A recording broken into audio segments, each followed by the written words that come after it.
Welcome to the dynamic learning hub of XLR at Andheri East. A prime spot conveniently located at just a 5-minute walk from LIC Andheri Metro. In our journey of over a decade, we have proudly trained over 2 lakh students. We have also been recognized by Deloitte, Silicon India, and other accreditation bodies.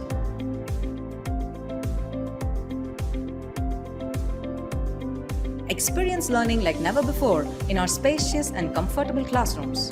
With high-definition projectors and state-of-the-art acoustics in place, we ensure effective learning even to the farthest point in the room. The hybrid mode is a game changer as you can enjoy the benefits of a live classroom from the comfort of your home. Even if you happen to miss any classroom session, you can still attend the same session with the same trainer at the same time at your convenience, maintaining consistency in your learning progress.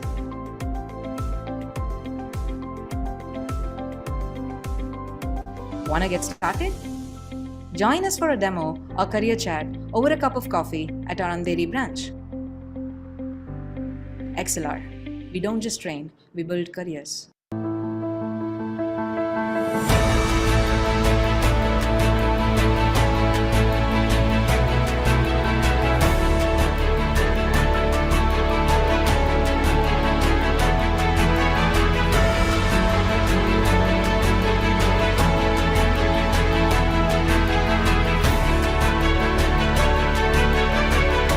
Yes, so the collaboration with XLR was an excellent one. We conducted a Power BI workshop with Advanced Excel over a span of 3 days. The workshop was almost 12 hours long in total.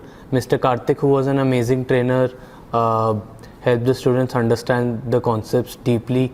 I am sure that the students will be able to apply these concepts in their careers as well as their daily lives. The trainer, Mr. Karthik, was an excellent person where he explained in very detailed manner on how to give great insights using very complex data sets.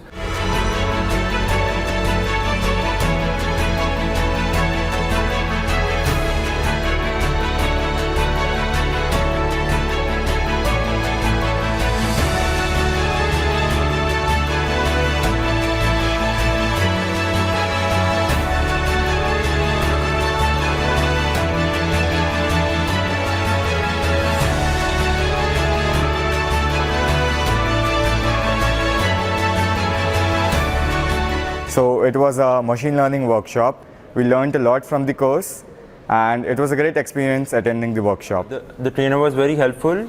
He had a hands-on approach with his teaching and it was fabulous. This was a great experience for me. So I would absolutely love it if XLR and its team would come again to our campus and conduct more events like this.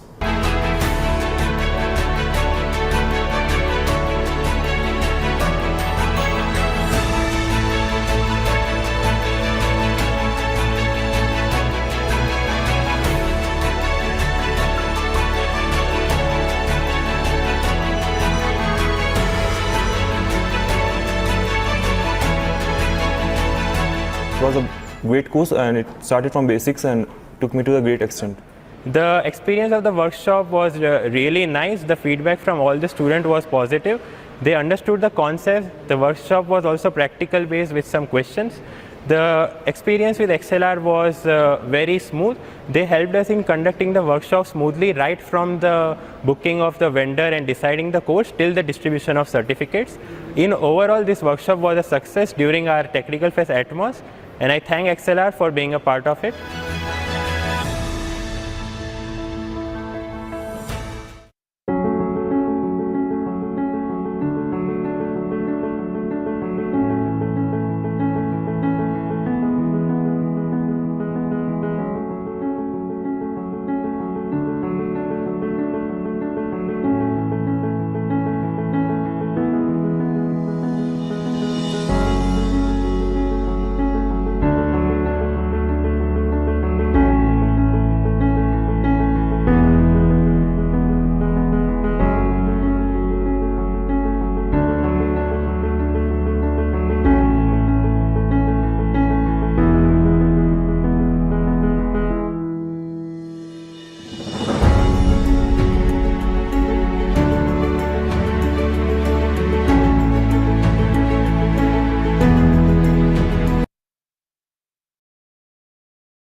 Good afternoon.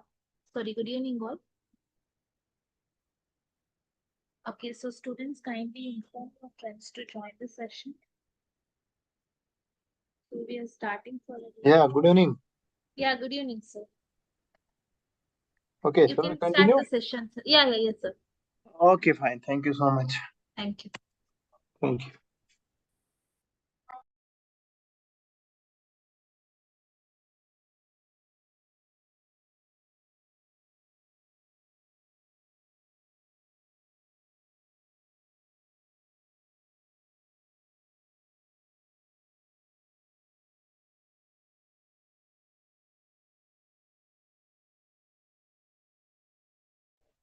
Okay, good evening, everyone. Hope you are fine. Yes. Am I audible?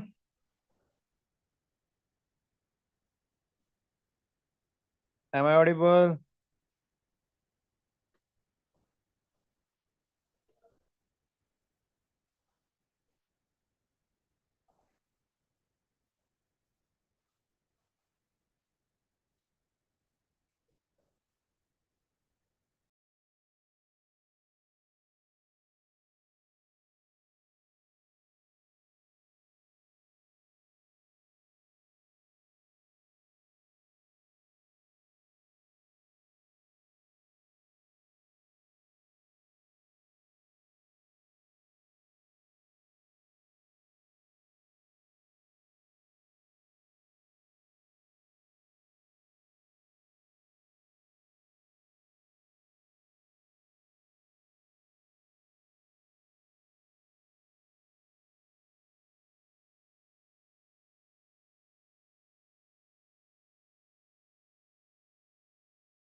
Okay, fine. Let me share the screen and we'll see. Yeah, can you please confirm what we discussed yesterday? Yes, kindly. Yes, we discussed stack and queue. Good. Okay, we discussed stack and queues yesterday, right? Let me share the screen and we'll be today discussing trees and other things. Let us check. What is it? What is in the kitty? Okay, let me share the screen. Okay, I am sharing the screen. Hope my screen is visible to you. Right? Yes, sir, it is visible. Okay, fine. Thank you. Yes. See, actually, yesterday we discussed stacks and queues and their operations, right? And you know, one of the application that we discussed about stack yesterday, it was expression evaluation. Isn't it? If you remember. So it was actually expression evaluation. Means in data structures, you can evaluate expressions, right? And we make use of stacks in order to evaluate those expressions. Now, you know, here we have mainly three types of expressions, right? You can have infix expression, you can have prefix expression, and you can have postfix expression. And one more thing about expressions is that those expressions are actually containing operators and operands, isn't it? And what is an operator and what is an operand? Can you quickly confirm in the chat box? What is operand and what is operator? Simple. Yes. What is an operator and what is an operand?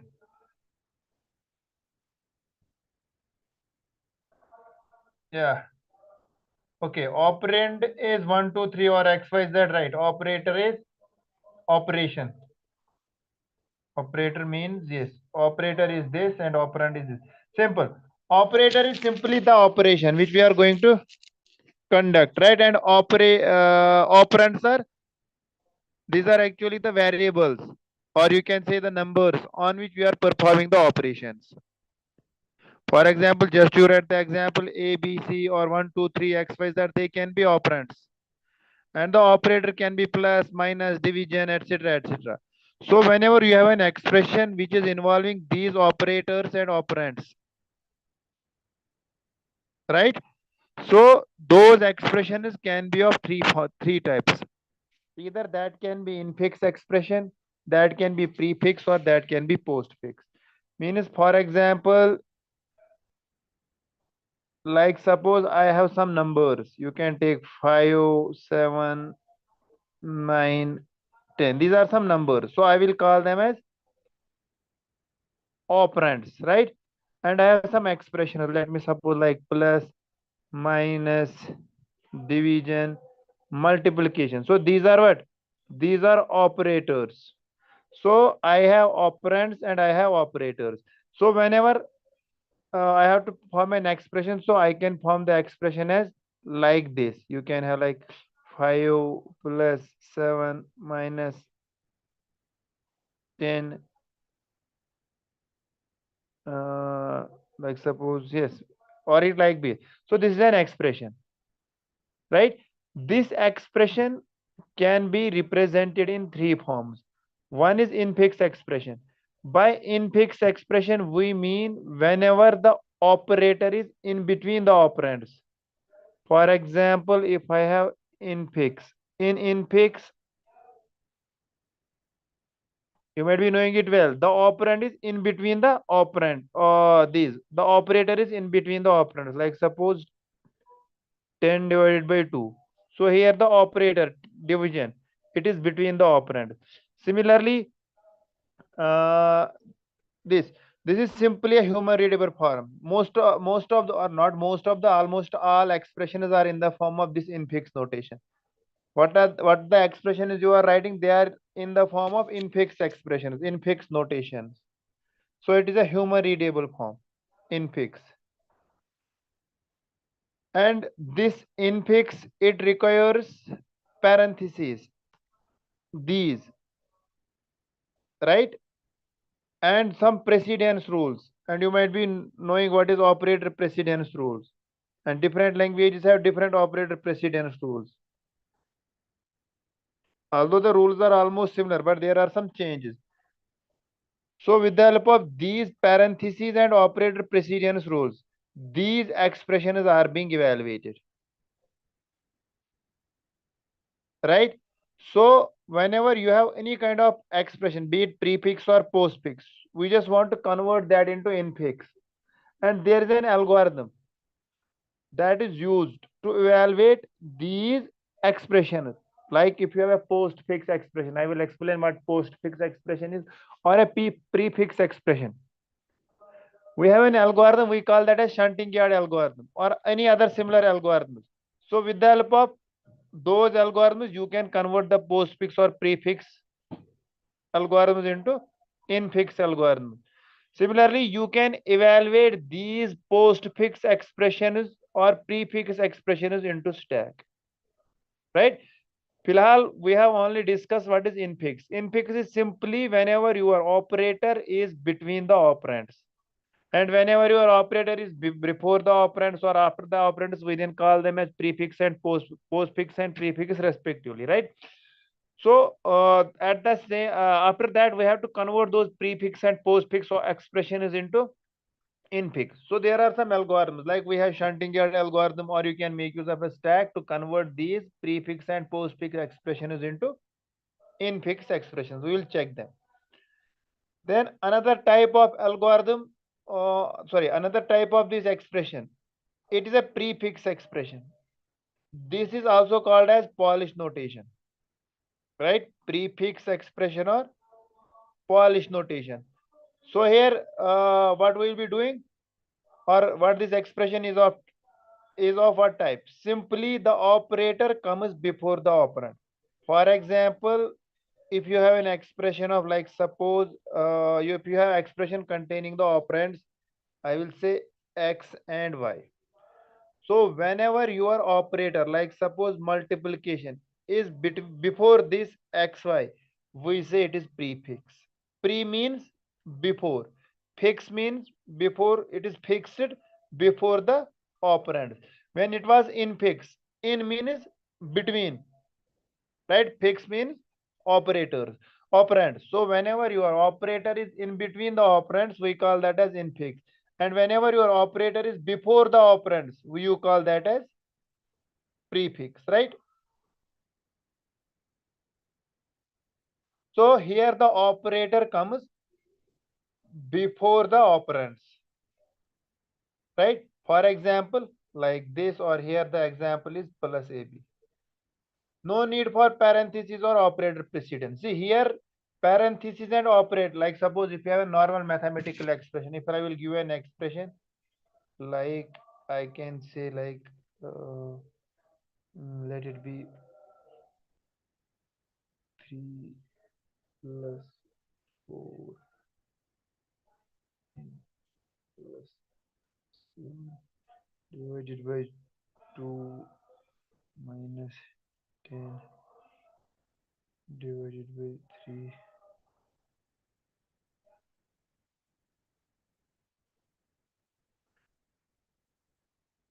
10 divided by 5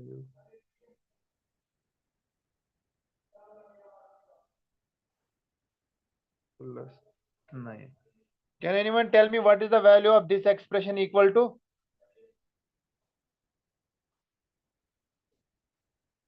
Yeah, what is the value of this expression? Can you?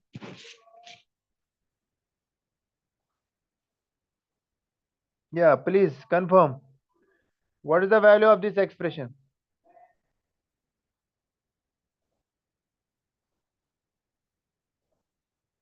What is the value of this expression? Okay, 12, 12, yeah. So, can you tell me which technique you use for it?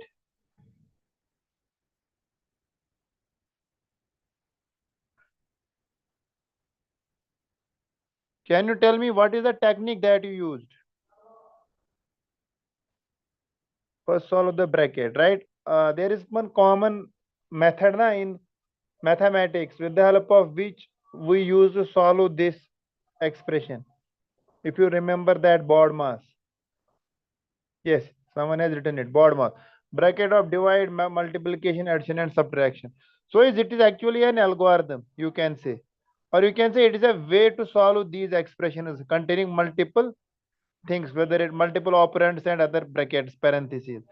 So here with the help of board mass, you solve this. Means first you evaluated the bracket, then division, then multiplication, addition and subtraction. So with the help of this, when you solve it, it comes out to be 12. I have not calculated, you calculated it.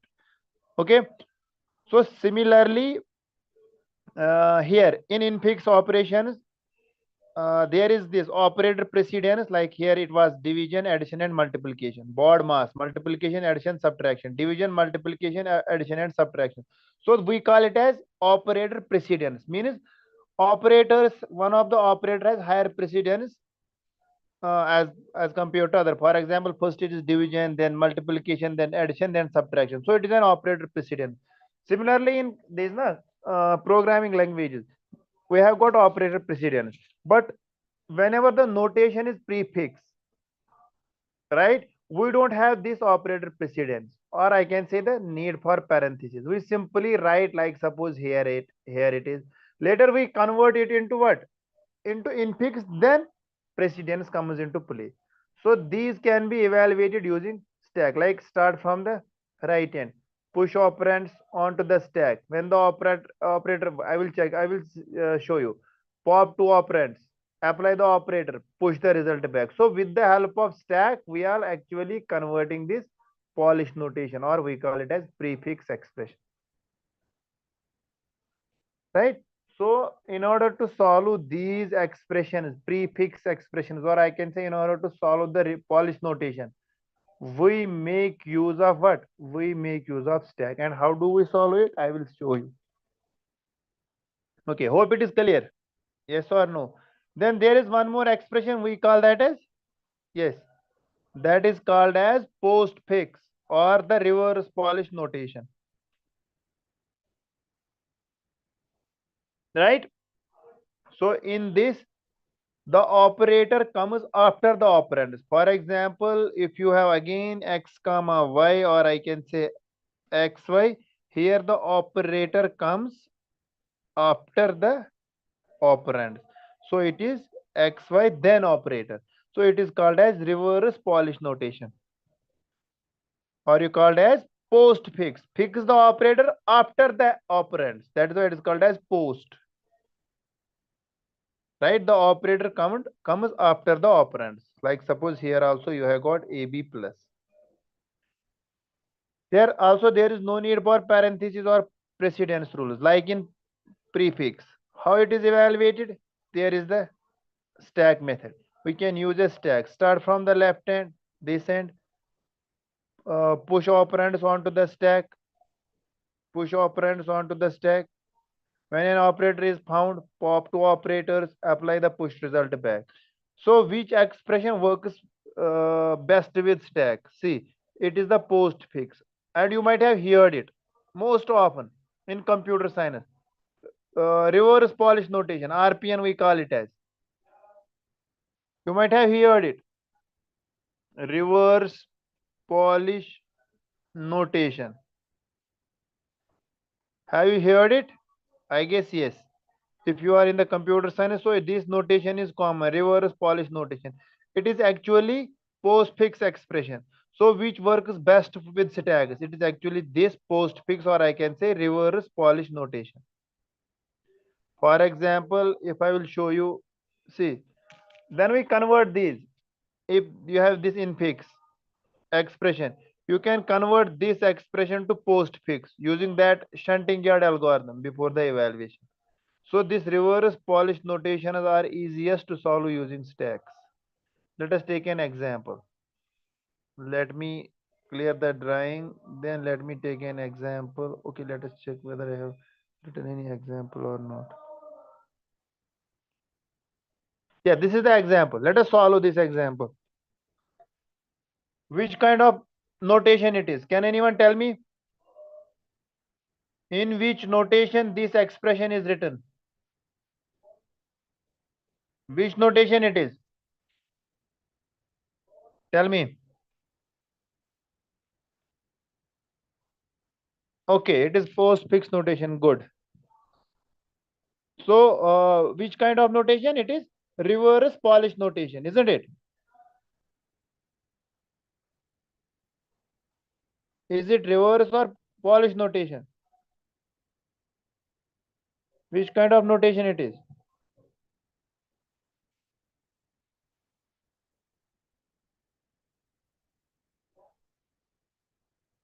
It is reverse Polish notation, right? Now let us follow this using stack. How do we use it? How do we solve it? Sorry. See, this is the algorithm. Initialize the empty stack. So the first step I did, I have initialized. Look here, how do we solve it? I have initialized the empty stack, right? Now scan the expression from left to right. So this is the expression 5, 1, 2 plus 4 star plus 3 minus. So I am scanning it from left to right. So first it comes 5. So if the token is a number, push it to the stack. So whenever you will encounter number, or these are called as tokens. Whatever you are finding in this expression, they are called as token. If token is a number, push it to the stack. Yes, it is a number. I will push it to stack. See, it is very easy. 5. If token is an operator, pop the required number. Required number of operands usually 2 from the stack. So whenever you will encounter operator, you will pop 2 numbers. Apply the operator, then apply the operator to those numbers that you pop and push the result back into the stack. Let us do it. So initially what is? It is 5. I will push it to the stack. Then 1. Again a number. I will push it to the stack. Then it is 2. Again I will push it to the stack. If you will find any difficulty, let me know. Now what is coming? An operator is coming. So what happens when an operator is coming? I will pop 2 numbers. 2 I will pop, 1 I will pop. So then what I will do? I will perform the operation on these numbers with the operator that I encountered. So it is 1 plus 2. So that is equivalent to what? That is equivalent to 3. And then I will push this 3 back into the stack. So what I will do after popping these two numbers, I will add them up because it was addition, and I will push 3 into the stack. Then what comes?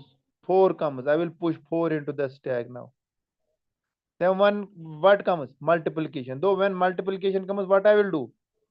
I will pop these two numbers that I have recently pushed and perform the operation. So it is 4 multiplied by 3. So what it is? It is 12. So I have now what? I have 12. I will push this 12 back into the stack. So there is 5, and I have calculated 12. I will push it to the stack. Then what comes? Then 3 plus comes. So again what I will do? I will pop these numbers, isn't it? Then perform the operation plus. So what I will do? I will perform the addition of 12 plus 5, 55 is, it is 17. So I will push 17 to the stack, right? Then comes, what comes then? Then comes 3. So what I will do? I will push this 3 to the stack. Then what comes? Then comes minus. So what I will do? I will perform the minus operation of these two numbers. So it would be 14. So 14 is the result of this expression. You got it or not? Yes or no? Or you want to ask anything? Is it clear? Or shall I repeat it?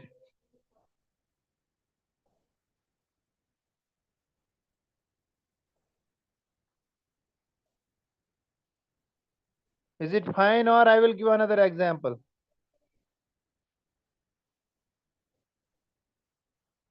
You want? Yes, please tell me. If you want to repeat, just write repeat, else I will continue.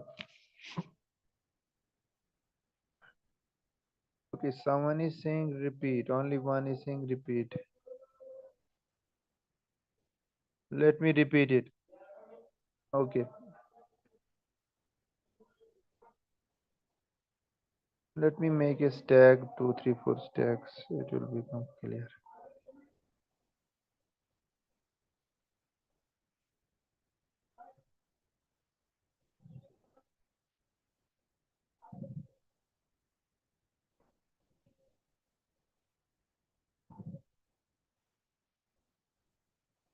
See, I will repeat it.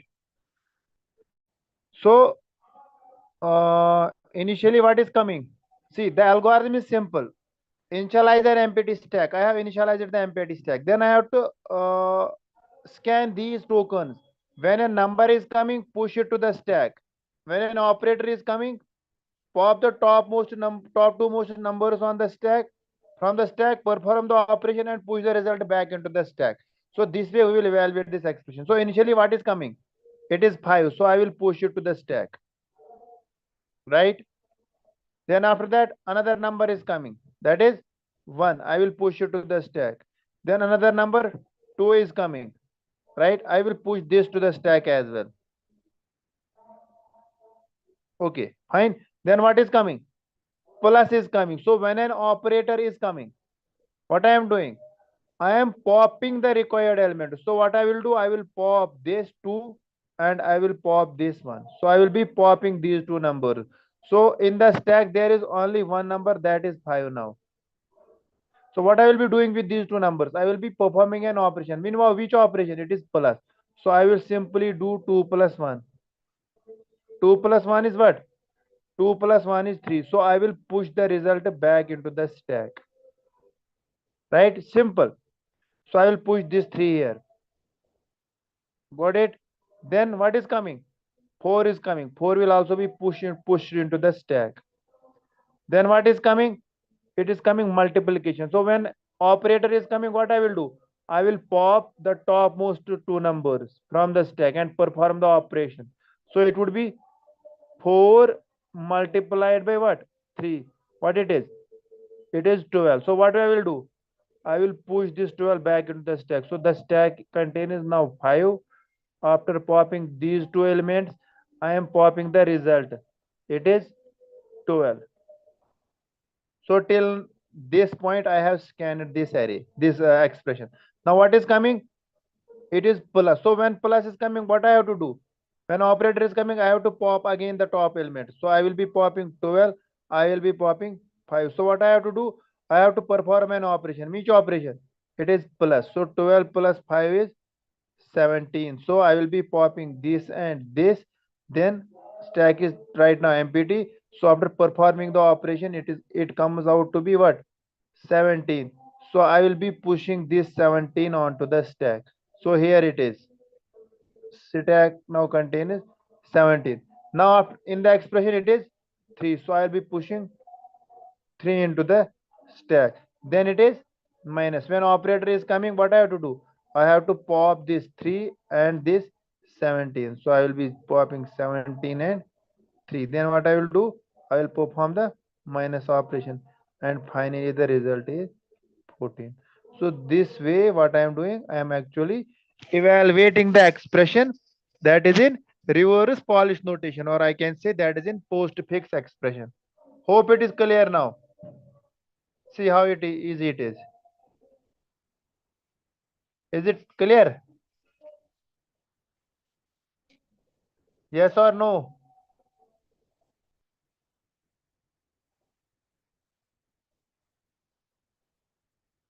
Okay, fine. So see, after the final result is on the top of the stack, that is it. Actually it is now 14 because after evaluating we have to push it to the stack. So the stack contains now the result of the expression. So this way we are evaluating the, yeah, you can write in 33 minus 17. It depends on you. It can be 3 minus 17 as well. But I am actually showing you how to push and pop. It can be minus 14 as well answer. There is no hard and fast rule for it. Right? So if it is 3, then minus 17, you can write it minus 14.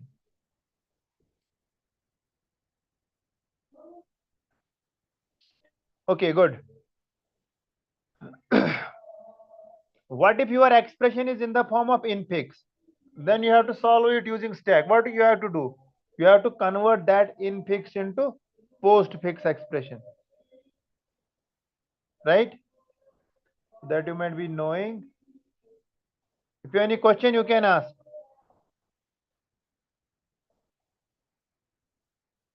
Yes, any questions?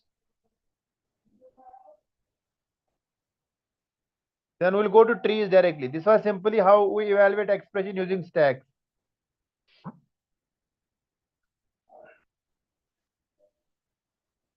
And I hope you might be knowing how do we convert infix to prefix, postfix expression or prefix. Do you know?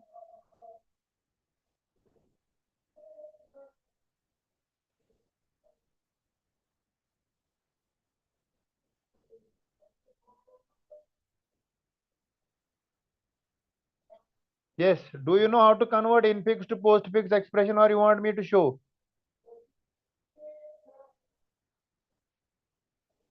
If you want me to show the conversion, I can show you.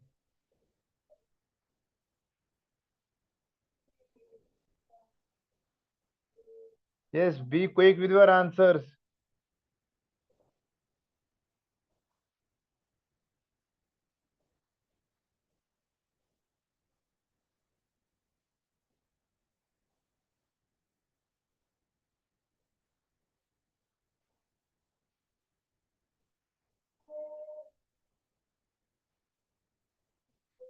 Okay, let me show it.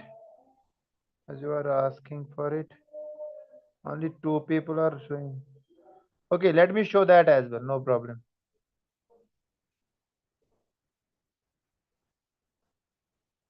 For that also we'll be using stack, right?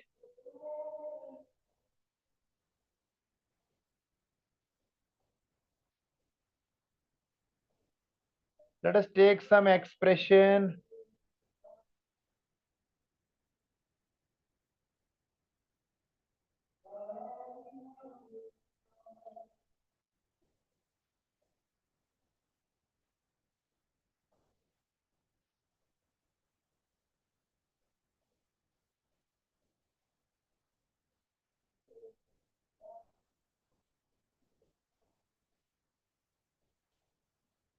Okay, let us take a simple example.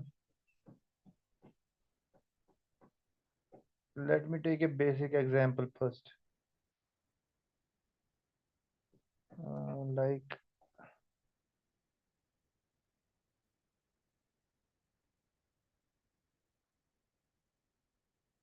if it is, where went the cursor? See, actually it is, if it is A plus B, it is the infix. So it should be AB plus. That is postfix. Isn't it? And here we have also to check the operator precedence. For example, if I have like A plus B into C, let it be, yes, A plus B into C. So here I have to check the precedence, and we know that this multiplication is having higher precedence than the plus. And if there are some brackets, or I can say parentheses, then parentheses, they can override the precedence. For example, if you have A plus B like this, if it is like this, A plus B is capital B, then like suppose it is then into C. So here which has got the higher precedence? It is the parenthesis part. Here which has got the higher precedence? It is the multiplication. So parenthesis is having higher precedence than what? Like na is having higher precedence than the other operators. So let us do this example. A plus B into C. Let me,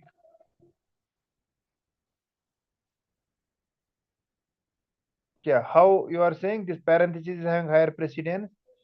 See, it is like in the board mass. So every programming language has got this na precedence rules. So that's why we are saying here also this parenthesis is having higher precedence, multiplication is having higher precedence as compared to plus.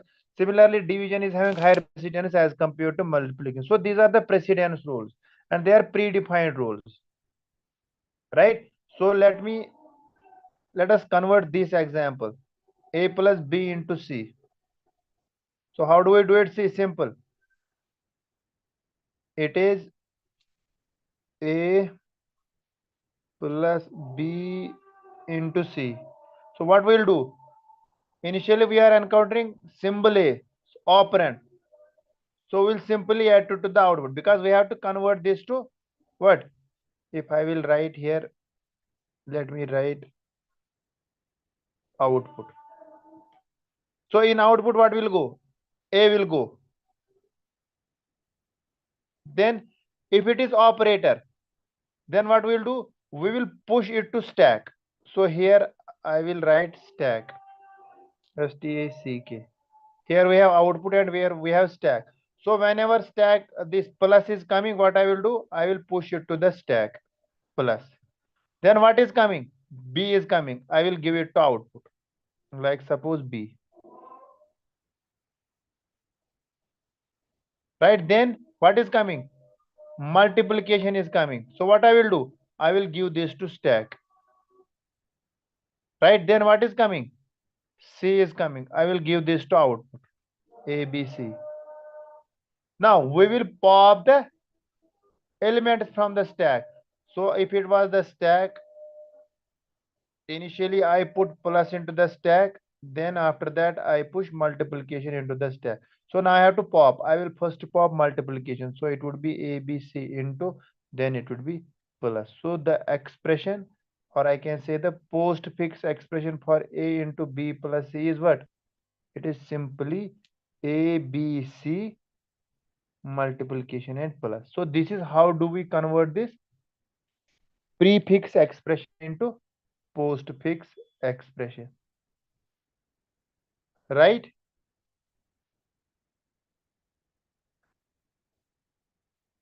Yes.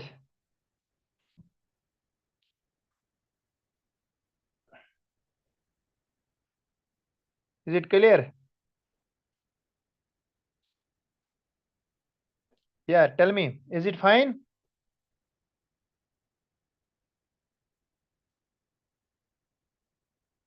If you want, see, let us take another example with parentheses. Hope it is clear. Shall I rub it? Let me clear this drawings.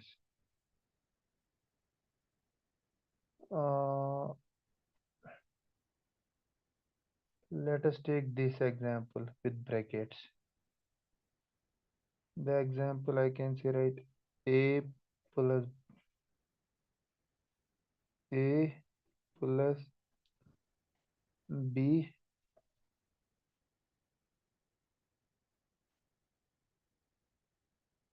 into c. I will take okay, minus d. Let us evaluate this also, right? So what will happen initially? Can you tell me what will happen to it?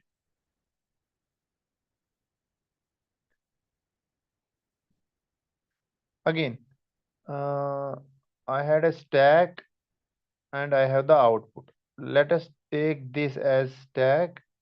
In the stack, what will go?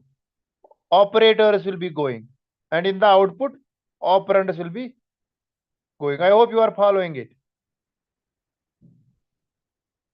right? So I will write here output. So what is first? We are starting from here, left. We'll stick in from left to right. So what is coming? Bracket is coming. So I will push bracket into the stack, right? See, this is bracket. Then what is coming? A is coming. I will put that to the output. Follow the steps.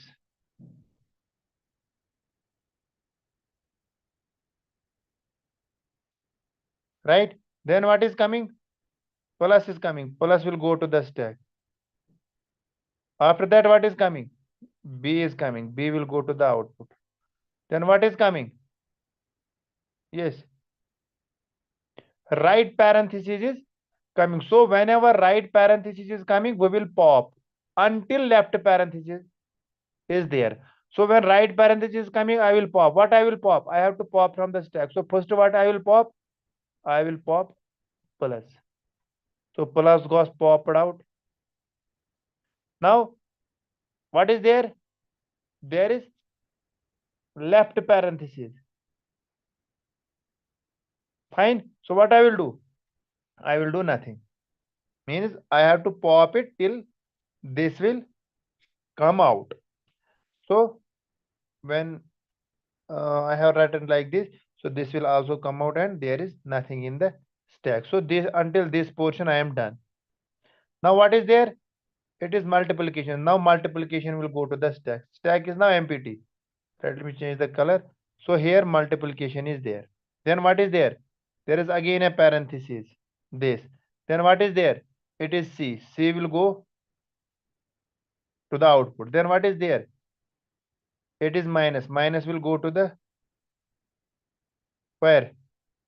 Minus will go to stack. Right? Then what is there? It is D. D will go output. Then what is there? There is right parenthesis. So when right parenthesis is there, what I have to do? I have to pop until left parenthesis is there. So I have to pop minus, that will go to the output. Then I have to pop this left bracket. So I have popped it. Then what is there? Yes, there is only one thing there, that is this multiplication. So I will be popping this out as well. So finally multiplication will come out. So what is the output of this expression? It is simply What? It is AB plus CD minus then into. So this is the expression. What expression? Reverse Polish notation expression, or I can say plus and this should be popped. Yes. And this is the postfix expression of A plus B into C minus D. Hope it is clear. Yeah, tell me, is it fine now? If it is clear, just tell me.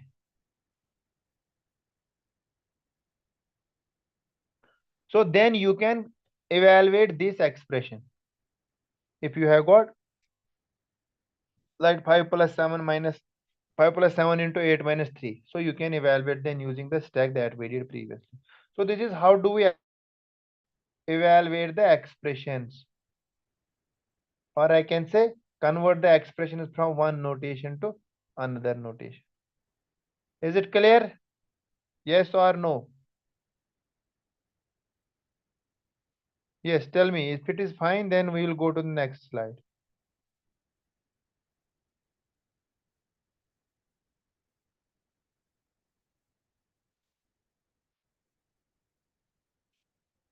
Okay, great. Now we'll simply go to tree. See, we'll not spend that much time because after that we'll be evaluating that in order, pre-order and post-order traversals. That are something like that, because most of the times when we evaluate those trees, they come out to be in fixed notation. That comes a question in some of the competitive exams. I will tell, ask that question. Ask you that question. Okay, let me clear the drawings, and we'll then go to another part of our course, that is tree data structure. Now, what is tree? What is a tree? Till now, we were discussing about linear data structures. What is a tree now?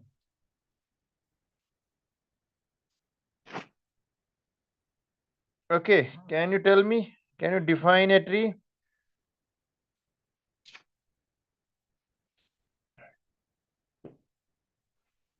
Yes. See, a tree is simply a non-linear data structure, isn't it? As you remember, we have discussed the data structures. We have data structures, and we have categorized these data structures into mainly two. We have linear data structure and we have non-linear data structure, or you can say broadly we have primitive and non-primitive. So but if we say as per this perspective, so in linear we have discussed what?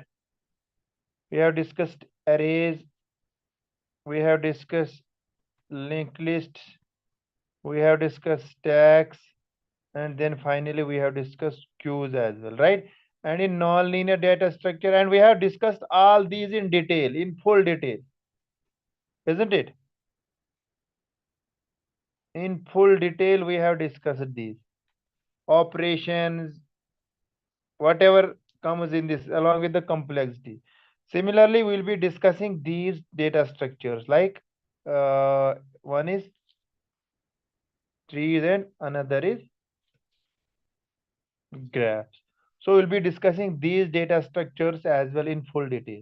Now, what is a tree? If we see here, tree is now what? Tree is a non-linear data structure, isn't it?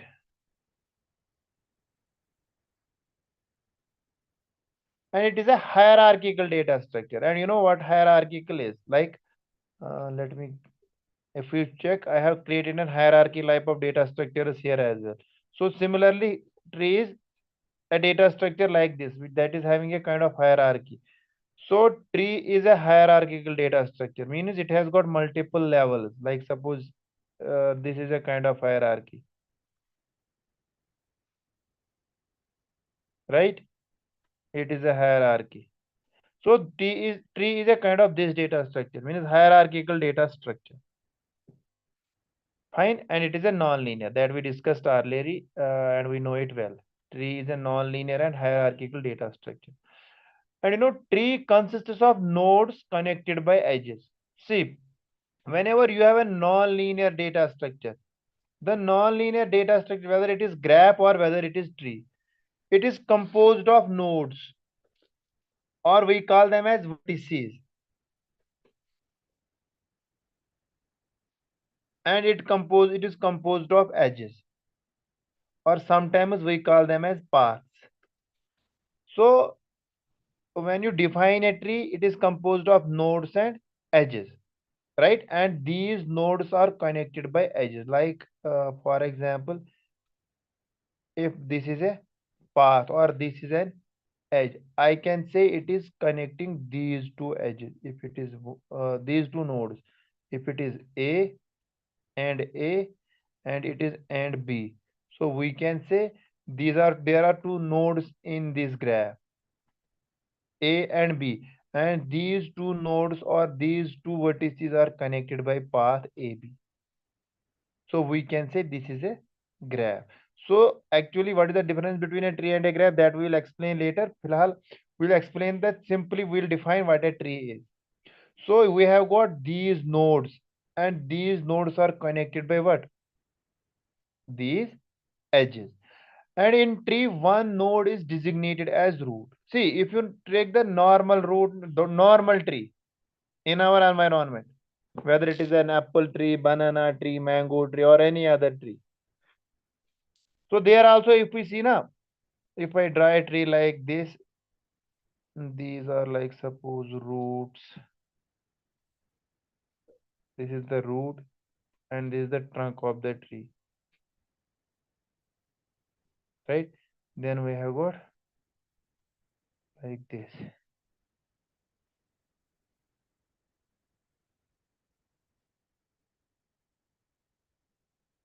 It is a trunk.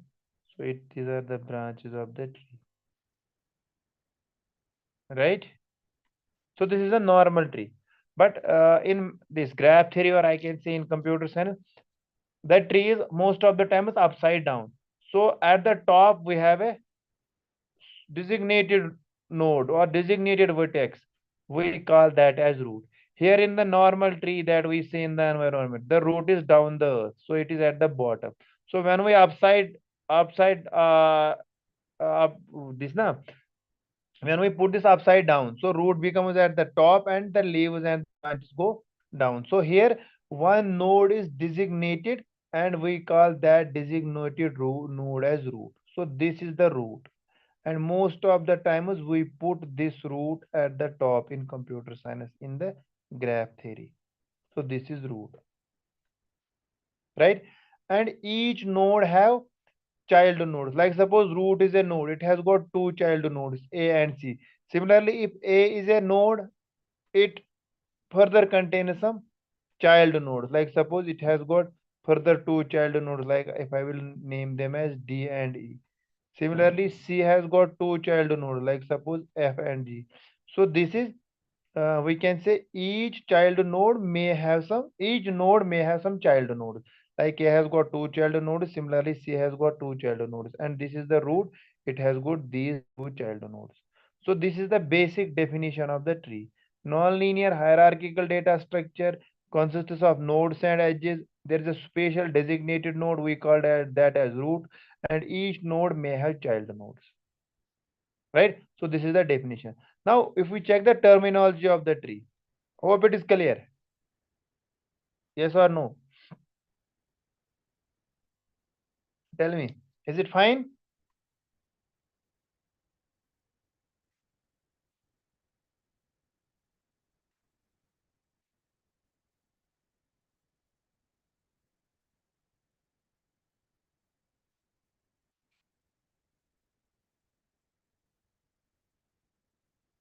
Okay. So this is the basic terminology of the root. So you have to remember this. So root, as I already told you, like in normal environment, the natural tree, the root is at the bottom, means under the earth, inside. But in the graph theory, the root is the topmost node that I already told you. When we upside down this tree, the root will become at the top, and we call that as the topmost node. Now, what is the parent and the child node? See, immediate hierarchical relation. Like suppose if root, it is the parent. It is immediate, this A and C, these are its child nodes. Similarly, A is the parent node of what? D and E. And D and E are what? D and E are the child nodes of A.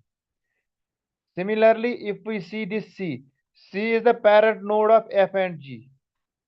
And F and G are the child nodes of this C. So these are their parent and child are the immediate hierarchical relation. Similarly, root is the parent node of A and C, and A and C are the child nodes of this root.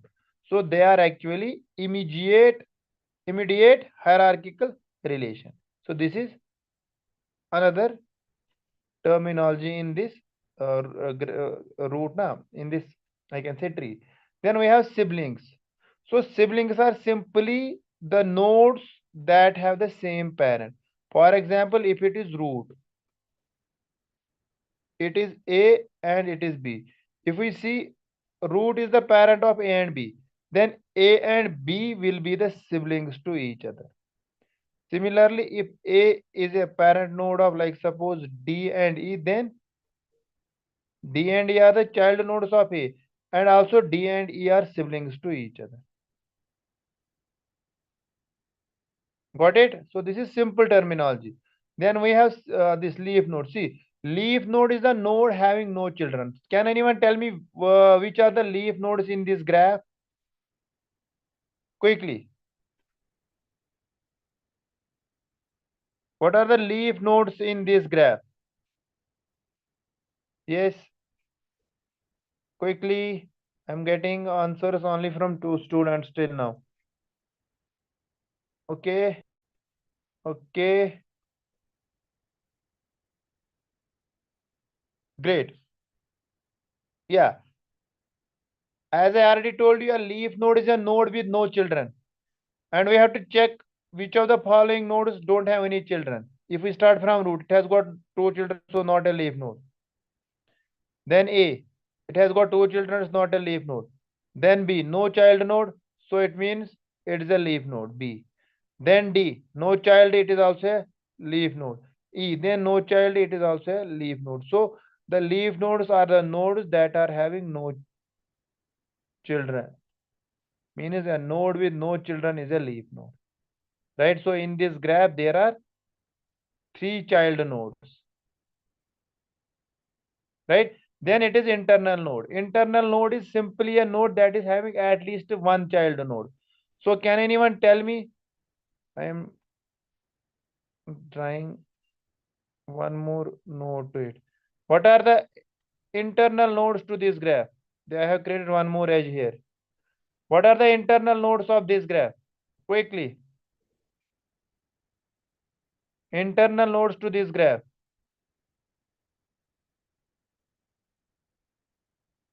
AB, only AB.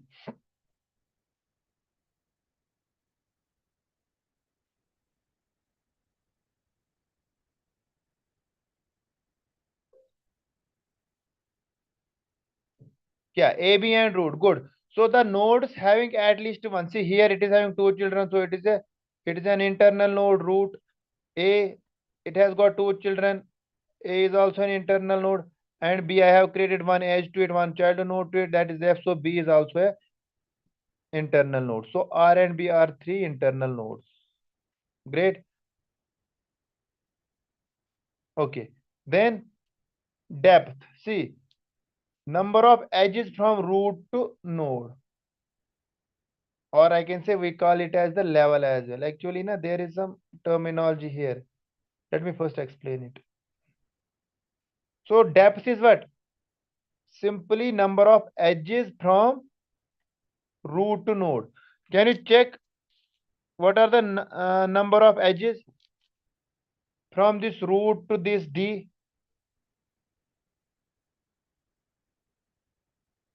This is of depth 1.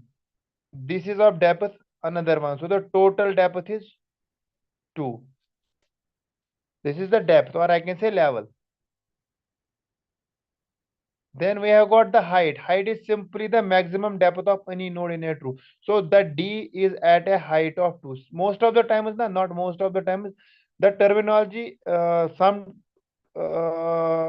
books, they call it as depth, or I can say level. So they even consider zeros level, this first level, or some books are considering this as first level and this and second level.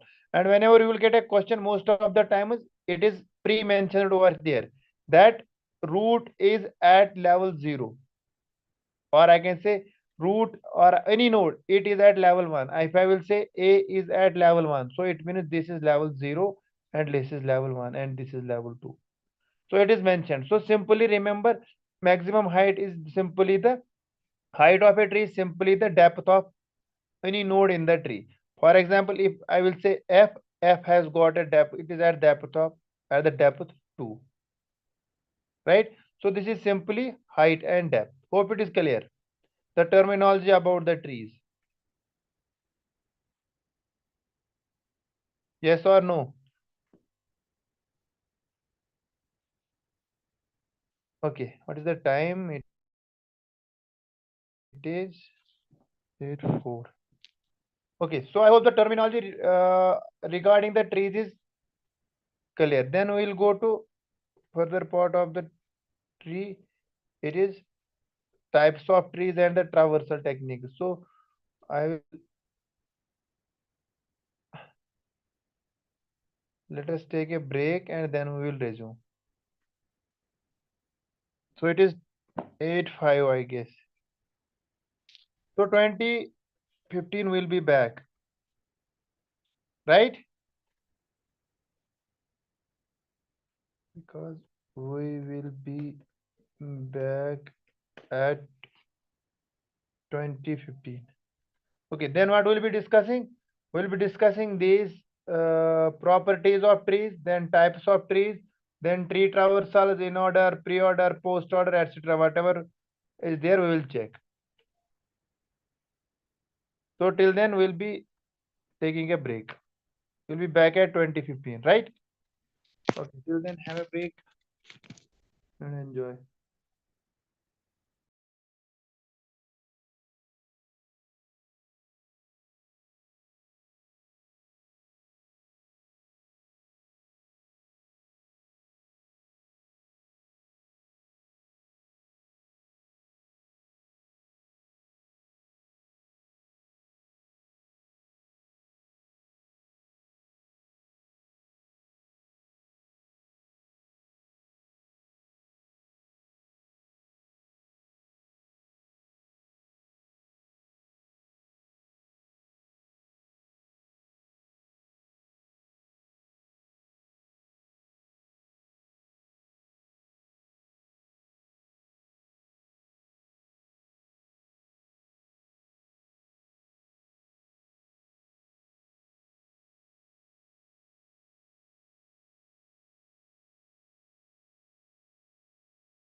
Okay. Welcome back. Good evening.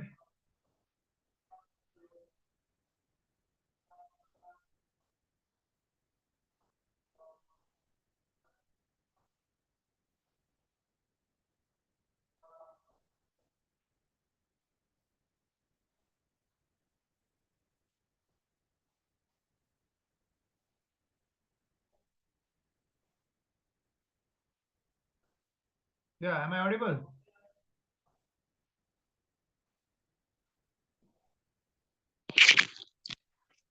Am I audible? Confirm.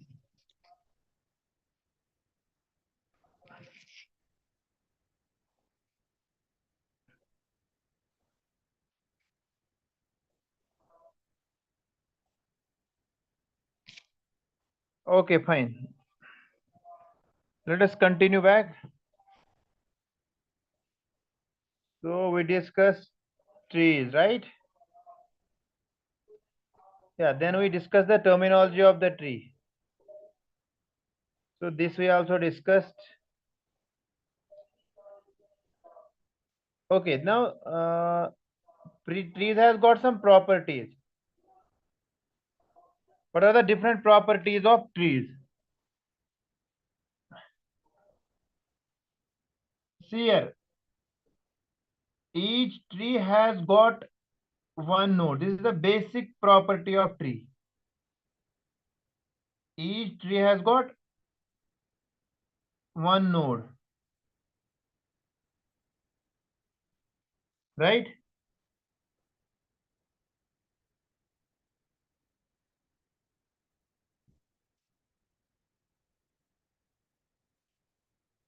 Like we have discussed 2 3 trees.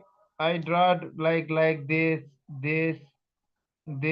So every tree has got one node.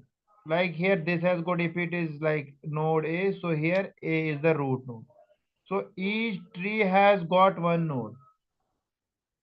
Then if you have n nodes, like suppose here 1 2 3 4 5 6 7, so here we have got like suppose n nodes.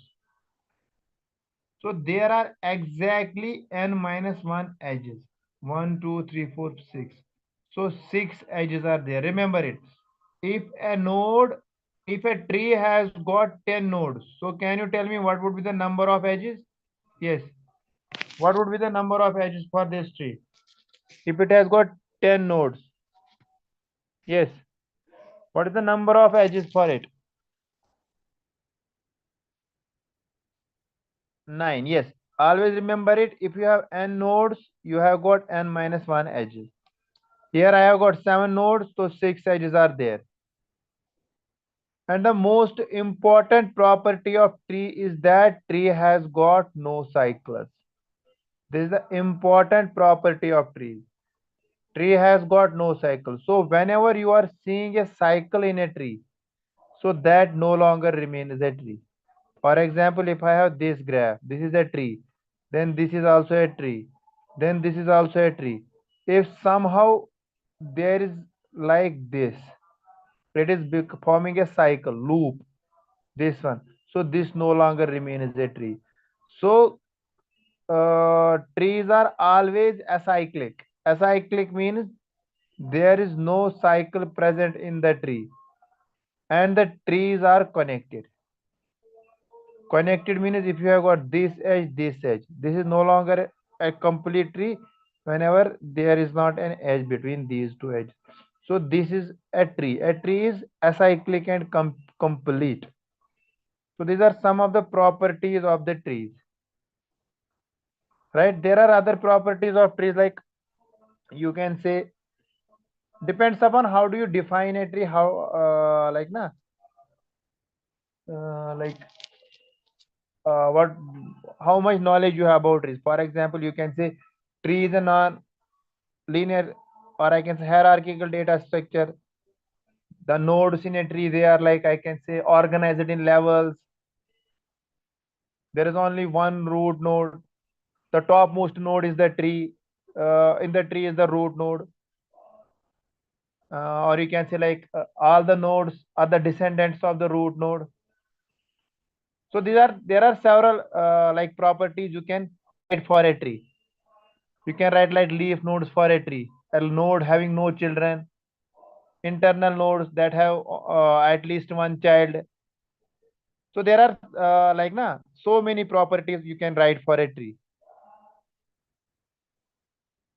Right? Hope it is clear. So I have written only few properties who are like this. Then there are types of trees. Right? Yes. Am I audible? Tell me, am I audible?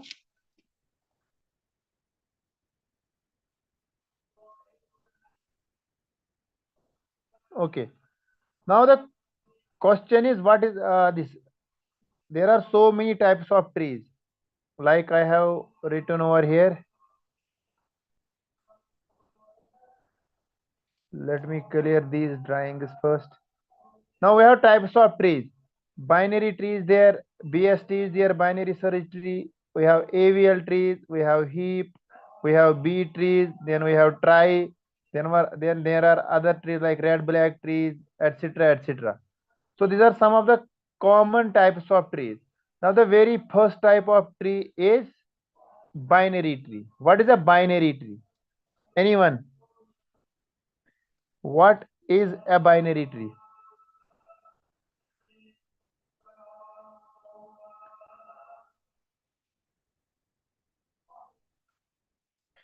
I want a definition from you. Then I will define it. What is a binary tree? Each parent have two children at two child at most. Good node containing two children, right? Fine.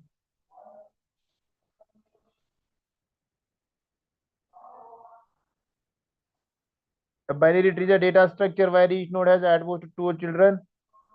Referred to as a left and right child. Good. Okay, let me draw a tree over here.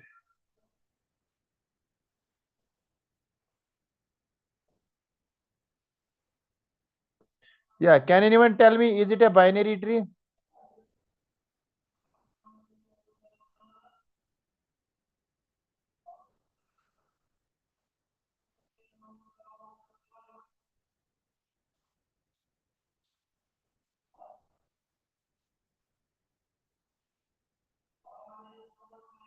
Is it a binary tree? See, you have written the definitions. Almost every definition is correct.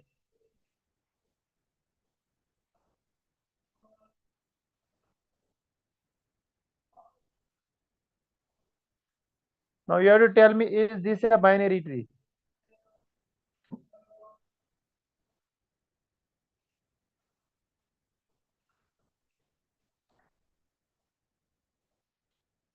Yes, it is a binary tree. Because as per the definition of the binary tree, a tree having, yes, at most two children, where each node is having at most two children. You have written it the definition. You told me and it is fine. Each node has got at least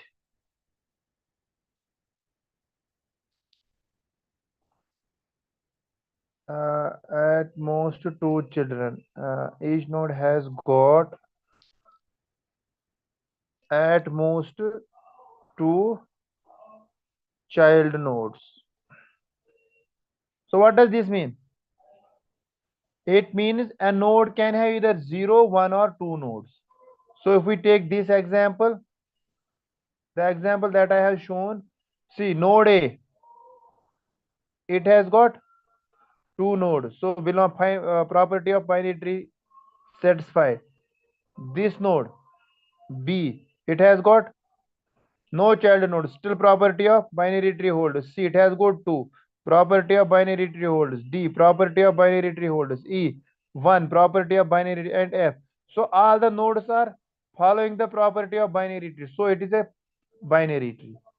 So a binary tree is a data structure where each node has got at most 2 child nodes. Now there are types of binary tree. If you can have, if I will Give some of the types of binary trees. You can have a, I can say full binary tree. Then there is another binary tree, we call that as complete binary tree. Then there is another binary tree, we call that as balanced binary tree. Then there is, I guess, there is perfect binary tree as well. I'm not sure about it, but there is there is a tree called as perfect binary tree. So there are some of the types. These are some of the types of binary trees, right? Can now we just define what is a full binary tree. What is a full binary tree? Yes. Can anyone tell me what is a full binary tree? See, binary tree we defined simply. Each child node have either 0, 1 or 2 child nodes. Means each node can have either 0, true or 0, 1 or 2 child nodes. Now what is a full binary tree? Full means each node is either full or empty. Means each node, remember it, can have either 0 or 2 children. Full. Like if it is a binary tree, either the node is having 0 or the node is having 2. Either this node is having 0 or this node is having 2. Either this node is having 0 or the node is having 2. Similarly, either this node is having 0 or the node is having 2. So we call this type of tree as a full binary tree. So this is a full binary tree. Got it? This is a full binary tree. Is it fine, the definition of full binary tree? So full means full. So when you say full, either 0 or 2. Got it?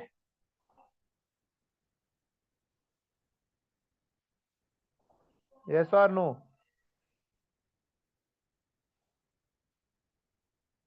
Okay, then there is this complete binary tree. What is complete binary tree? Okay, let me perfectly binary tree. I will define first. A perfectly binary tree is simply a tree in which all the internal nodes have 2 children and all the leaves are at the same level. See, this is a leaf node here.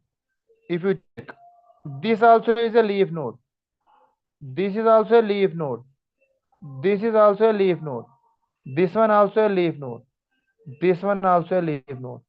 Although it is a binary tree and it is a full binary tree. So when I say perfectly binary tree, perfect binary tree, all these internal nodes, see, this is an internal node, this is internal node, this is internal node, this is internal node, and this is internal node.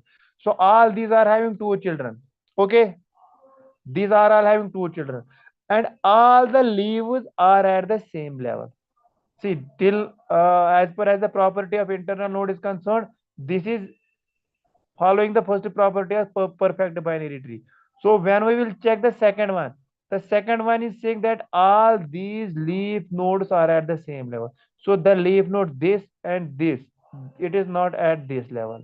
So this is not a perfect binary tree. So for a perfect binary tree, all the leaf nodes should be at the same level. Like this is a perfect binary tree. See, all the leaf nodes are at the same level.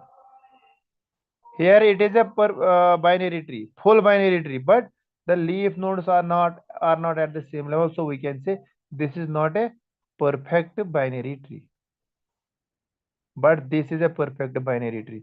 All the internal nodes have having 2 children, and all the leaf nodes are at the same level. Got it? Yes or no? Do confirm me quickly.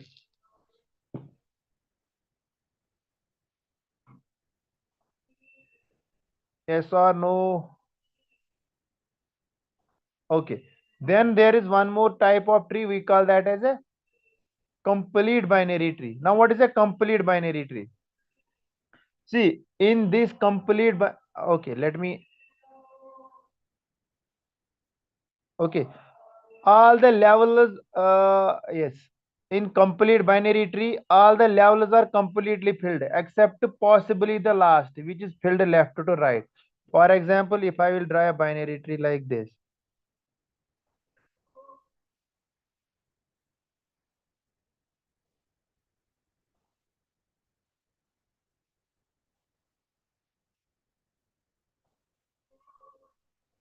Okay, so this is a tree, and this tree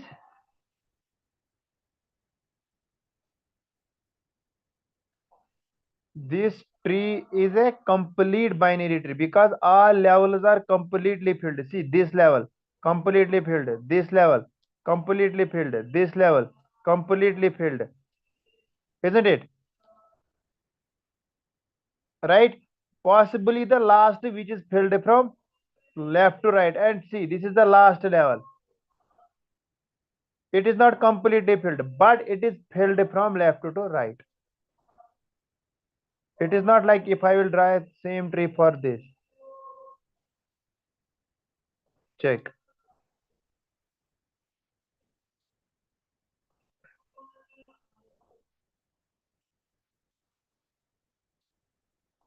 What is the difference between this tree and this tree?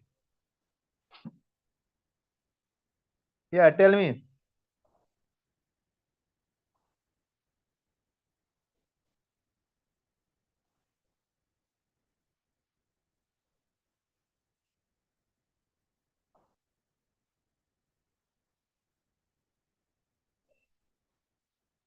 See the okay, let me clear the diagrams, then I will create a proper diagram.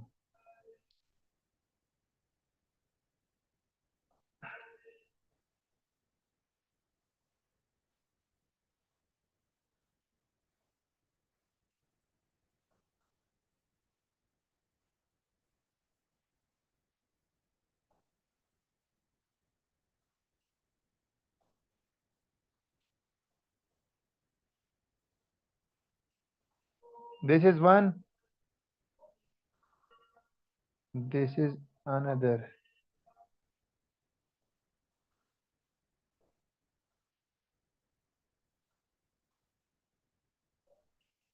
What is the difference between these two? This one and this one.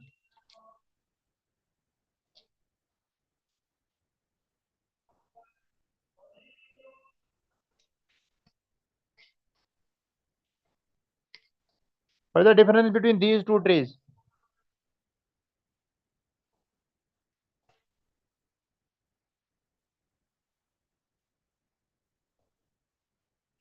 Can anyone tell me the difference between these two trees?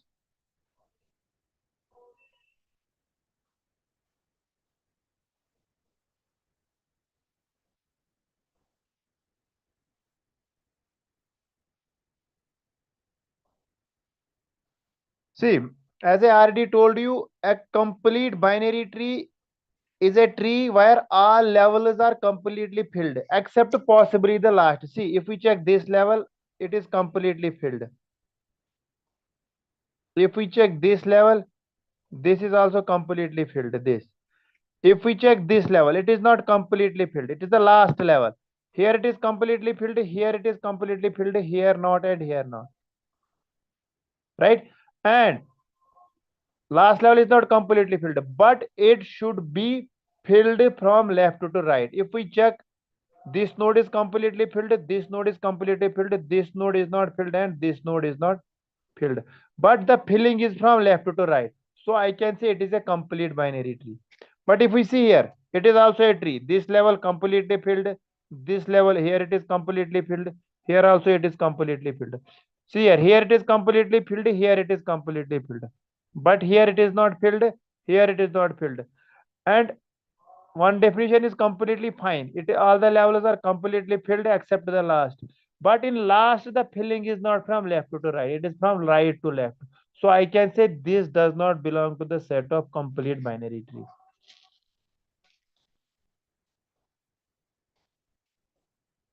Got it? So you can say that this tree does not belong to the complete binary tree.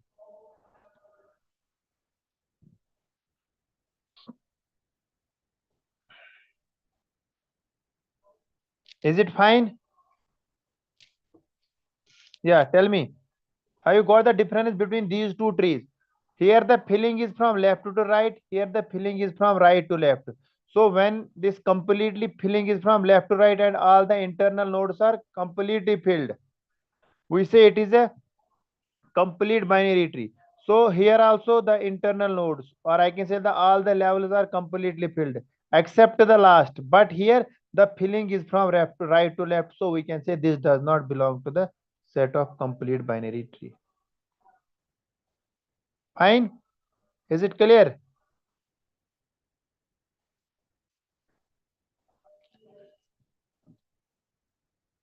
Okay.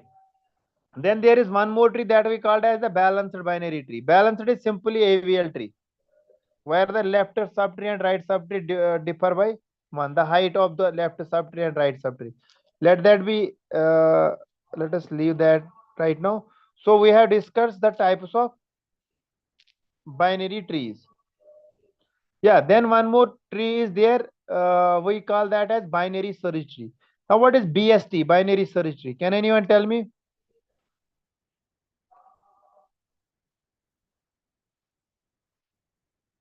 Yes. Write the definition of a binary search tree.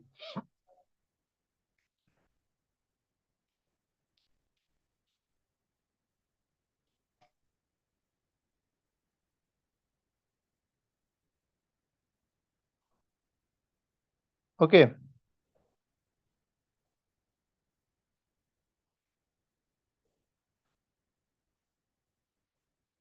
Combination of nodes. Left side of tree is greater than the right side of tree.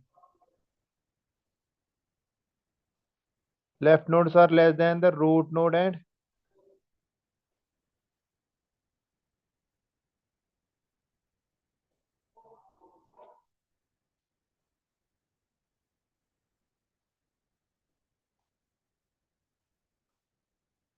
right nodes are greater than uh,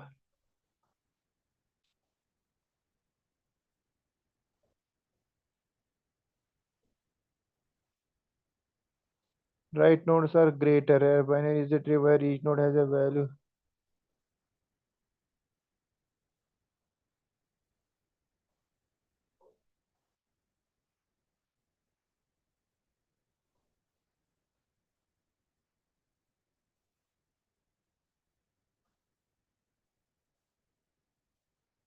Okay, in binary tree, left and right will be the greater.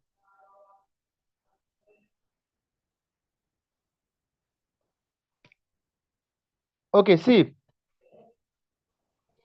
when we define the tree, right, we say it is root, right, it is left, and it is right.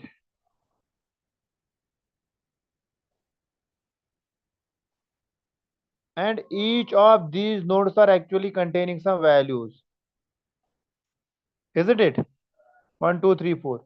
So in case of BST, binary search tree, if the value of this left is less than root and the value of right should be greater than root. So whenever this property follows, value of left is less than root and value of right is greater than root. If this follows for all the nodes, then we say that it is a binary search tree. In order traversal that we will discuss, that is actually this following this binary search tree property. So when we are like traversing this binary search tree in order traversal, it is actually giving us the order of these nodes in this na ascending order, left, root, right. So for example, let me take the example. Let us take an example. I will, let me delete this drawing first. Okay, this is one node, this is it. Then I will do like this, then this, then this, then this.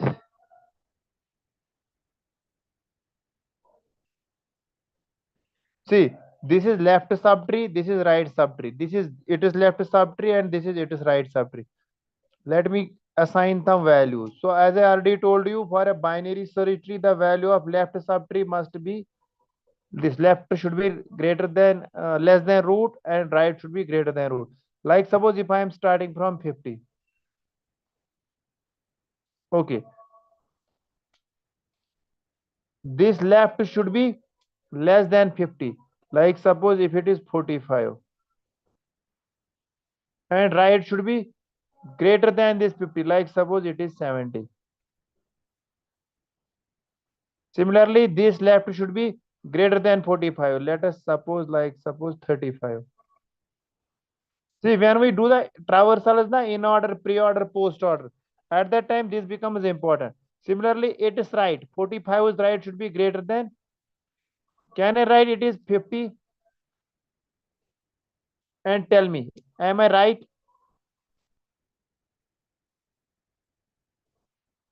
Just tell me. What I have shown over here, is it right? This. Okay. Whosoever is saying yes, the answer is that 50 is greater than 45. Whosoever is saying no, please tell me the reason.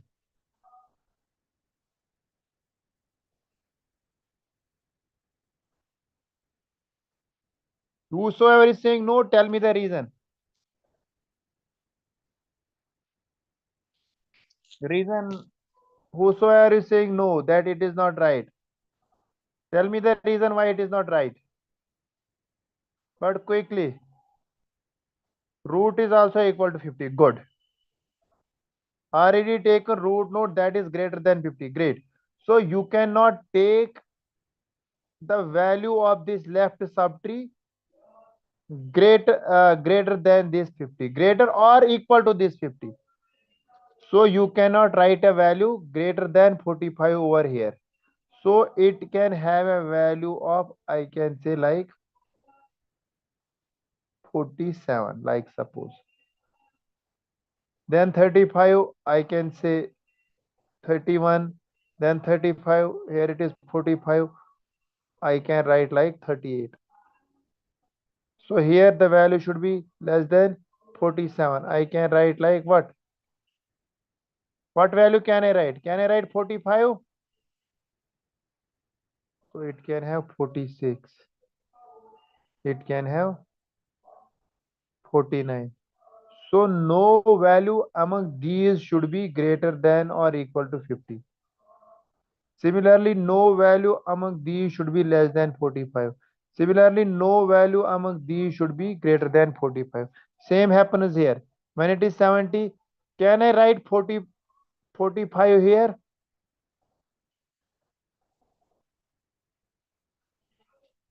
Can I write 45 here?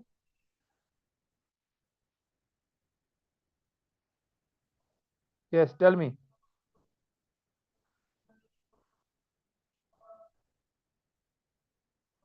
Can I write 45 here? Yes, no. See, whosoever is saying yes now, please check. This 45 is less than 50. But this part of the tree should contain the values greater than or equal to 50. I will not say equal to, if it is match only then. The value should be greater than 50. So 45 cannot be here. It must always contain the values greater than 50. So when it is 70, the value should be less than 70 but greater than 50. I can write 60 over here. Similarly, when it is 70, I can write greater than 70 here. 75. Here I can write like 55. Yeah, 51. I can write 62. I can write 73. Yeah, 72. Greater than this. Greater than this. Less than this. Or I can write 80. So this is a binary search tree. So a BST is a tree where the value of left node is less than root, or which in turn is less than the right node. So this is the actual property of a binary search tree. Got it?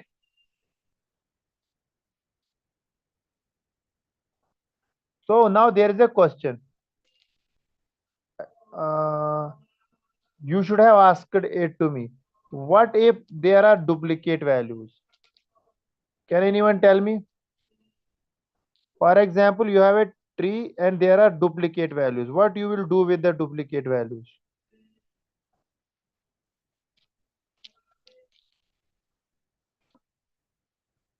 If I will take the case of here, if like suppose I have 2 times 50, where should I place them? First 50 I have placed it here. So what should I do with these duplicate values? And I have to place these duplicate values in a tree. How will you place these duplicate values? Yes.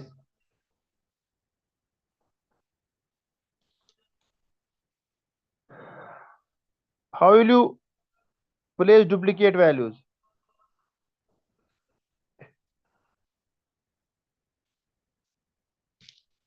Yeah.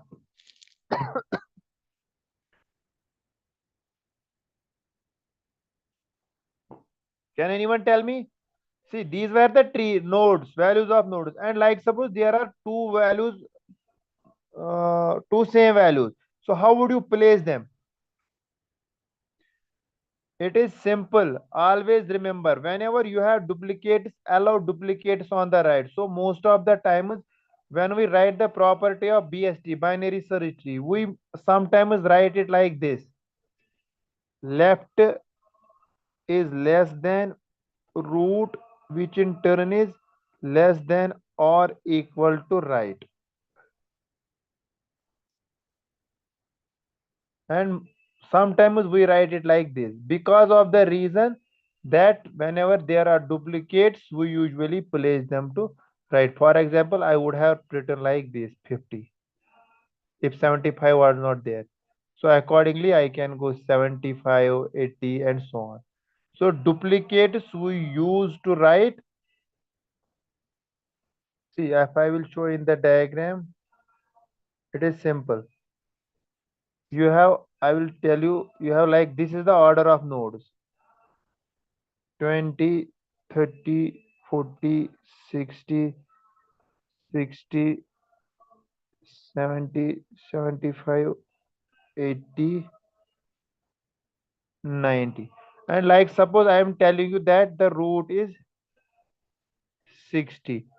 Draw a binary tree. Draw a BST. So how would you draw it?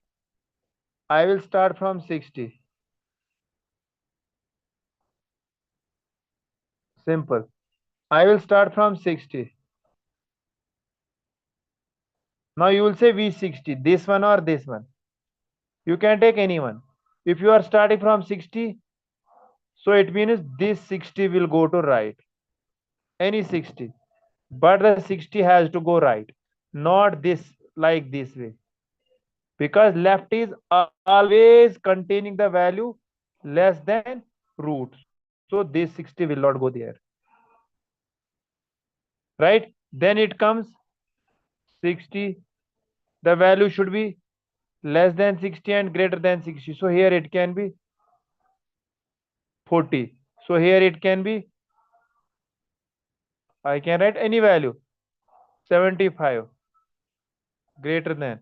Here it is less than 75. I can write, see, the 40 cannot come here because this 40 is less than 60. So I have to write a value that is greater than 60. I can write 70 over here. So here I can write 80. Then 75 can come here and 90 can come here. This is how do we draw it? It is not, you can choose any node as root. Similarly, here it is 60, 40, 30. So I can write 30 here, 40 I can write here, then 20 can go here. So this is how do we draw an binary search tree. But the main thing that I have shown over here is that this 60 will not come to the left of any 60. So it has to go to the right. So whenever you are having duplicate values, place them towards the right subtree, not to the left subtree.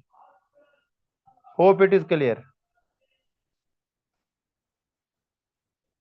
Right? Here comes 70.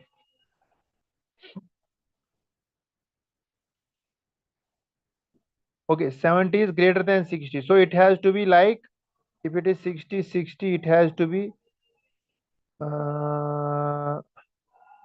you can write 70 here. Then you can write 60 here, yes. So it has to go to the right subtree. Yeah, this is correct. 70 is greater than 60, so 70 cannot come here. So here it has to be 60, here it has to be 70. Or if you write 60 here, then 70 go here, right? Then 65 can go here, then this node will contain only one node. So it depends, how do you draw it, right? So keep track of these things, like 70 should not come here and so on. Hope it is clear now. Yes or no? Is it fine? So this is the binary search tree.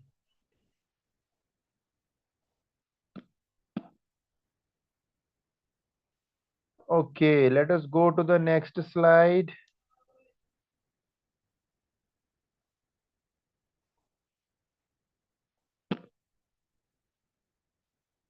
Okay, then there is AVL tree. We will discuss it later. It is a self-balancing heap is there, B tree is there, trie is there, red black trees are there, and there are so many trees. So let us leave that aside right now. Let us go to traversal. Important part of computer science, important part of DSA, and important part of algorithms. That is tree traversal. Most of the questions are asked in this tree traversal, right? So what is a tree traversal technique? So it includes, traversal is simply what? It is a way to visit all the nodes of a tree. And why it is important? You know, trees and graphs, they have got a tremendous number of practicalities. Means in day-to-day life, these trees so many times in your mobile phones, at your home, or even nowadays in AI, ML, tree traversals are important, or I can say graphs. So this tree traversal actually, they are the ways. How do we visit the nodes of a tree? See, like in data structure,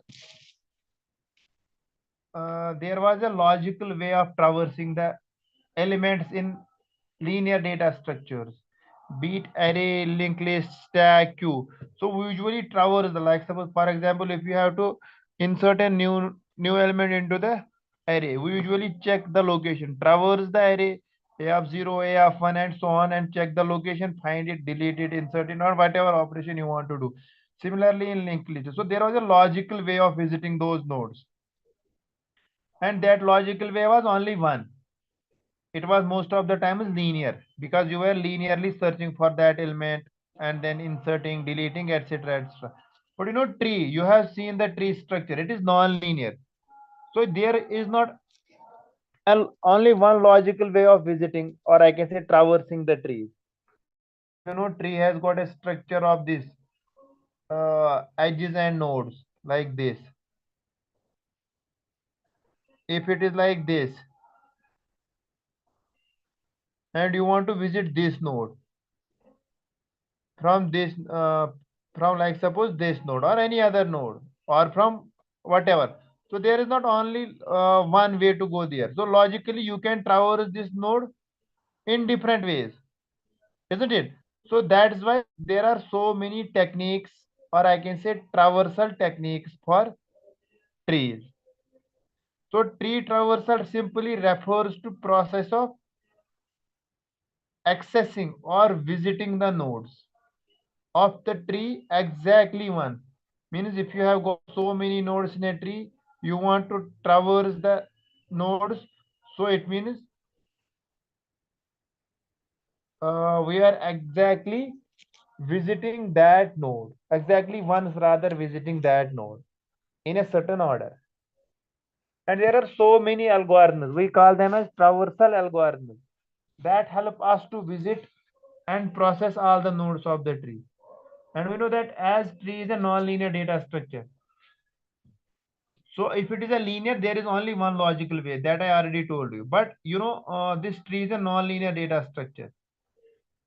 So because of its non-linearity, there are so many ways, or I can say there are so many choices for next node to be visited. For example, if it is the tree, like,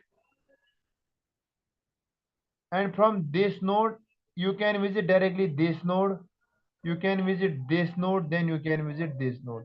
Or similarly, from this node, you can visit this node, then this node.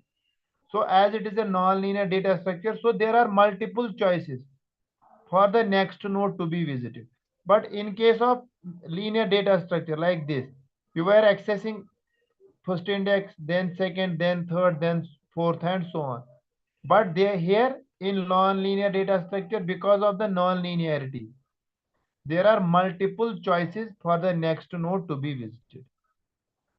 Because of that reason, this tree traversal has got many ways to traverse a tree, and that is DFS. You can search it depth wise, or you can search it depth wise, or we can search it breadth wise. So if we are searching it depth wise, DFS, depth first search, we have got these three traversal techniques, and they are most famous traversal techniques. You have got in order traversal, you have got pre-order traversal, and you have got post-order traversal. And if you are traversing the tree depth, this level by level, so then you have a BFS or breadth first search. So this is something about tree traversals. Why tree traversal? What are the different ways of tree traversal, and why there are different ways of tree traversal?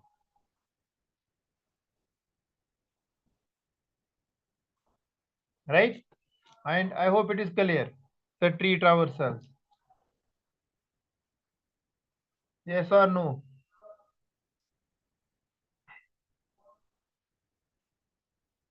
Okay, see, if we see this diagram,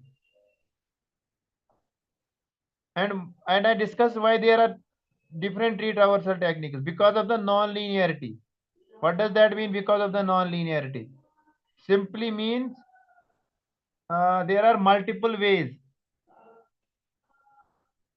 right, for the next node to be visited. As from one node to another node, you can visit the next node in multiple ways. It is not like in case of arrays or linked lists or stacks. So there was only one logical way to visit that element. But because of non-linearity over here, there are multiple choices for the next node to be visited. So that is why I have got these tree traversal techniques. And broadly, there are two types: DFS and BFS. DFS stands for depth first search, and BFS stands for breadth first search. So here we are actually visiting depth by depth wise, I can say, like this way. And in case of this BFS, we are traversing breadth wise this way. And if you remember, in DFS, we are making use of which data structure? I have discussed it. Which data structure you will be using for depth first search?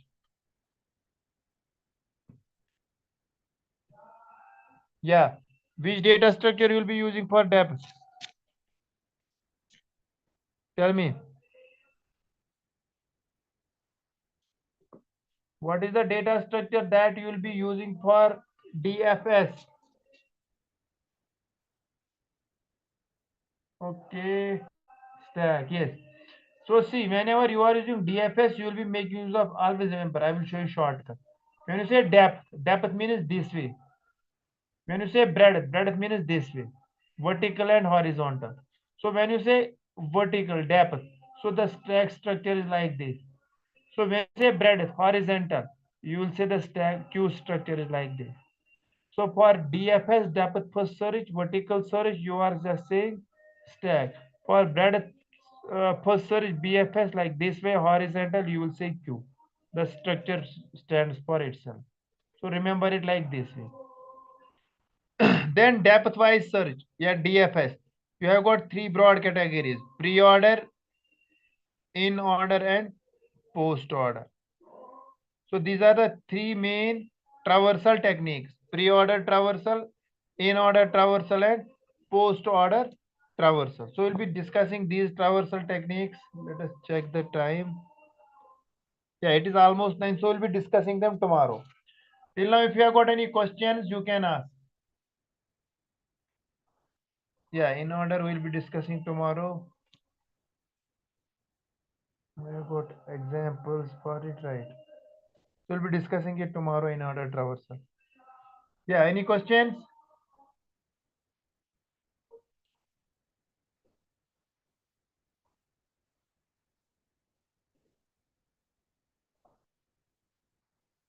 Okay, so tell me.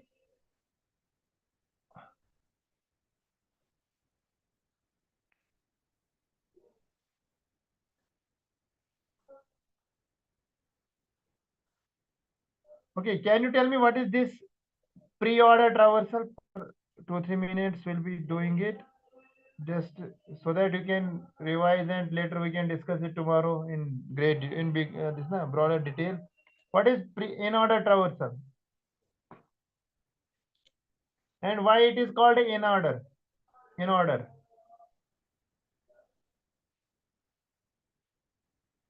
Root should be middle, right? Why it is called in order? In pre and post, can anyone tell me the difference? Why in pre and post? On the basis of what it has got the name?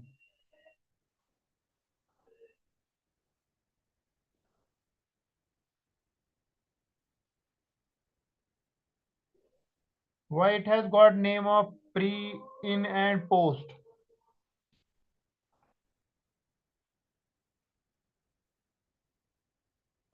In pre, the root should be first, right? Good. It is called a pre-order because you use the node before. Pre-visiting it is child. The order is root. Yes. The traversal method is used for creating a copy of a tree or for expression tree evaluation. Good.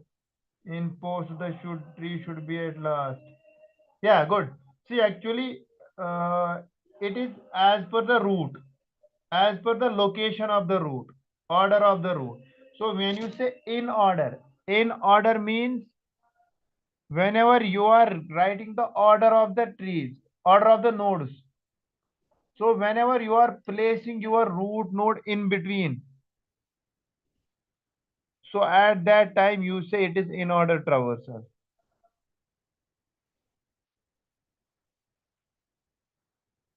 Right? Similarly, when you are placing your root before before all the nodes, then it is pre-order. Similarly, when you are placing your root after all the nodes, then it is post order. So we'll be discussing it tomorrow. You please revise it and later we can do all the traversals in detail. If you have any questions, we can wind up the session. Yes. If you have any questions, please do ask me.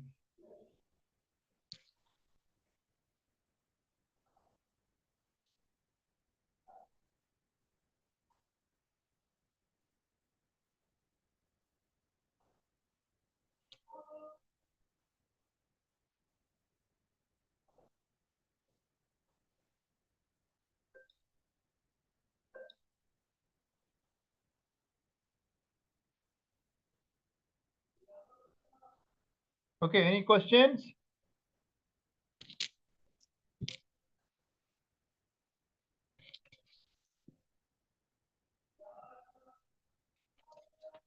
Okay, then we will wind up the session for today.